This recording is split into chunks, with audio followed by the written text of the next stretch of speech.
Yeah, our unit has been called to support civil authorities in response to the coronavirus outbreak. And what we're doing here in Montgomery County, Pennsylvania, is to support Montgomery County in setting up a drive-through testing station. So there's been a lot of limitations in terms of the ability of medical facilities so far being able to test for the coronavirus, both in terms of availability of testing and the proper personal protective equipment to make sure that the healthcare personnel are not exposed.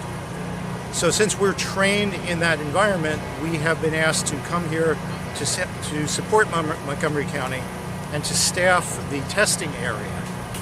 Montgomery County and the assistance of FEMA and the Pennsylvania Emergency Management Agency, along with local authorities, have provided the sites and the supplies, and we are supplying the medical expertise.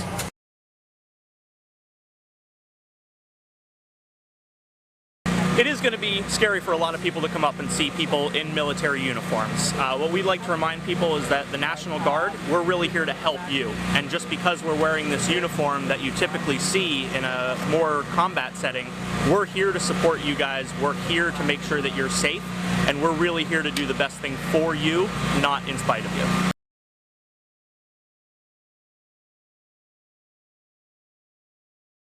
These teams, SurfPs throughout the nation, are in place to serve the community, to bring, top of the line healthcare, and that's what we're here to do. We're here to serve the community, make them feel safe, make them feel that, the testing is here, we're able to provide that, they're going to get answers, they're going to get results, and, that's what we're here for.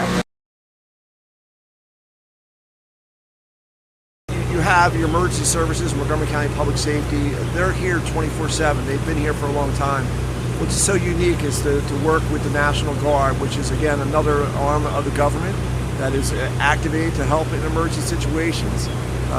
So what the public needs to know is that, whether you're wearing, National Guard, Army, Air Force, or local police uniform, or state police, or sheriff department, that we're all here in a crisis to ensure the safety, public safety of everyone who's going to come through this process, and we're going to work together to get through this. That's what everybody needs to know.